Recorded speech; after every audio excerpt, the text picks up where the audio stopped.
என்னடா பெரிய மணி ஹெஸ்ட்டு gangers பார்த்துருக்கியா? மண்டபத்திரம். Actually நான் வந்து சுந்தர் சி படம்லாம் தியேட்டரில் போய் பார்க்கறத அவாய்ட் பண்ணிட்டேன். ஏன்னா எனக்கும் சுந்தர் சி படத்துக்கும் அந்த அளவுக்கு பெருசாக கனெக்ட் ஆகாதுன்னு வச்சுக்கோங்களேன். ஒவ்வொருத்தவங்களுக்கும் ஒவ்வொரு டைப் ஆஃப் மூவிஸ் பிடிக்கும். சுந்தர் சி படம்ல இந்த ஃபேமிலி ஆடியன்ஸ்க்குலாம் கண்டிப்பாக செட் ஆகும். இந்த கேங்கர்ஸ் படம் வந்து நான் இப்போ தான் பார்த்தேன் ஓடிடியில். உங்களில் எத்தனை பேர் சுந்தர் சி படம் வந்து ஹீரோயின்ஸ்க்காக தியேட்டரில் போய் பார்த்தீங்க? அந்த மாதிரி கேட்டகரியில் தான் நிறைய பேர் இருப்பாங்க. ஸோ நான் இந்த படம் ஓடிடியில் தான் பார்த்தேன். நான் இந்த சாட்டர்டே தான் பார்த்தேன். நான் வந்து சேம் ஃபார்முலா யூஸ் பண்ணி தான் படம் எடுப்பேன். ஆனால் எல்லாத்துக்கும் ரசிக்கிற மாதிரி படம் எடுத்துருவேன் அப்படிங்கிறதுல சுந்தர் சி வந்து ஸ்ட்ராங்காக இருக்காரு. கேங்கர்ஸ் படத்தை பற்றி இந்த வீடியோவில் பார்ப்போம். Hello world, let's talk cinema. போகலாமா?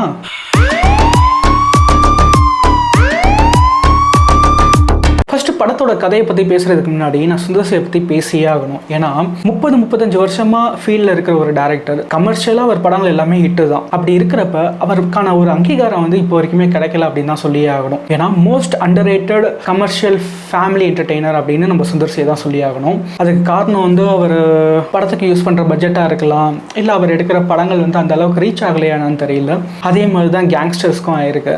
ஸோ கேங்ஸ்டர்ஸோட கதையை எடுத்துக்கிட்டிங்கன்னா, ஒரு ஸ்கூலில் நல்லா படிக்கிற பொண்ணு திடீர்னு காணாமல் போயிடுறா. அந்த பொண்ணு எதனால காணாமல் போகிறா அப்படிங்கிறது தெரியாமல் அந்த ஸ்கூலில் வேலை செய்கிற ஒரு டீச்சர் வந்து போலீஸில் கம்ப்ளைண்ட் தராங்க. இந்த ஸ்கூலில் நடக்கிற ஒரு சில கெட்ட விஷயங்களுக்கெல்லாம் ஒரு மூணு பிரதர்ஸ் தான் காரணம் அப்படின்னு சொல்லி போலீஸில் கம்ப்ளைண்ட் கொடுக்குறாங்க. ஸோ அந்த போலீஸ் கமிஷனர் வந்து இந்த ஸ்கூலில் வந்து தப்பான விஷயங்கள் நடந்துட்டு இருக்கு, அதனால் அந்த ஸ்கூலில் போய் ஒரு டீச்சர் மாதிரி இருந்து என்ன நடக்குதுன்னு பாரு அப்படின்னு சொல்லி ஒரு போலீஸ் அனுப்புகிறாங்க. அதே டைமில் தான் சுந்தர் சியும் பிடி மாஸ்டர் அந்த ஸ்கூலுக்குள்ள வராரு. ஆல்ரெடி அந்த ஸ்கூலில் வந்து நம்ம வடிவேல் வந்து பிடி மாஸ்டராக இருக்காரு.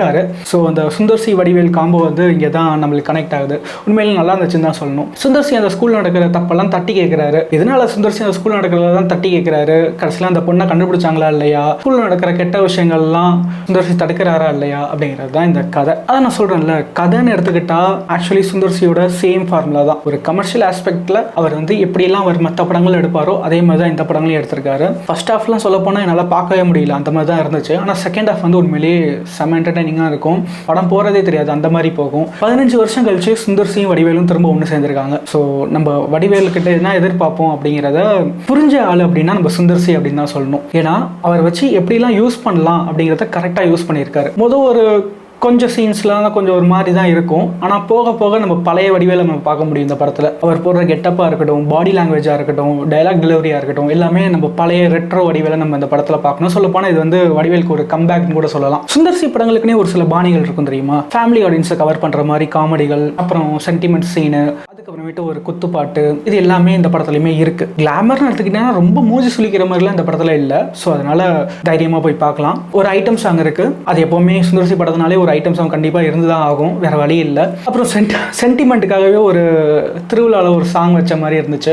அது தேவையில்ல படத்துக்கு, ஆனால் வச்சிருக்காங்க. படத்தில் நான் ரொம்ப ரசித்து பார்த்த இடம் வந்து ஸ்டண்ட் தான். ஏன்னா அந்த படத்தில் ஸ்டண்ட் கோரியோகிராஃபி வந்து ரொம்பவே நல்லா பண்ணியிருக்காங்கன்னு தான் சொல்லணும். அதுக்கேற்ற மாதிரி சினிமோட்டோகிராஃபர் அந்த ஸ்டண்ட்டுக்கு எந்த அளவுக்கு அவங்க மெனக்கட்டிருக்காங்களோ அதே அளவுக்கு சினிமோட்டோகிராஃபரும் மெனக்கட்டிருக்காரு. அப்போ தான் அந்த ஸ்டண்ட் கோரியோகிராஃபியும் சினிமோட்டோகிராஃபியும் ஒன்றா சேர்ந்து நம்மளுக்கு ஒரு மேஜிக்கை கொடுத்துருக்கு இந்த படத்தில். ஃபர்ஸ்ட் இந்த படம் பார்க்குறதுக்கு எனக்கு ஒரு இன்ட்ரெஸ்டே இல்லை. என் ஃப்ரெண்டு தான் இந்த படம் நல்லா இருக்கடா போய் பாரு அப்படின்னு சொல்லி ஓடிடியில் வந்ததுக்கப்புறம் சொன்னால் நானும் போய் பிரைம் வீடியோவில் போய் பார்த்தேன். படம் எனக்கு பிடிச்சிருக்கு. செகண்ட் ஹாஃப்ல உண்மையிலே நல்லா இருந்துச்சு. இது வந்து சொல்ல போனால் சுந்தர் சி அப்படிங்கிற ஒரு பிராண்டோட லாஜிக் இல்லாத மேஜிக் அப்படின்னு தான் நான் சொல்லுவேன். அதனால இது வந்து கண்டிப்பாக எல்லாருமே போய் பார்க்கலாம். ஸோ சுந்தர் சி படங்களை வந்து ஹீரோயின்காக தான் நான் பார்க்க போகிறேன் அப்படின்னு ஏதாச்சும் இருந்தீங்கன்னா உங்களுக்கு இந்த படம் கண்டிப்பாக நல்லா தான் இருக்கும். ஸோ நீங்களும் போய் பாருங்கள். வரட்டா?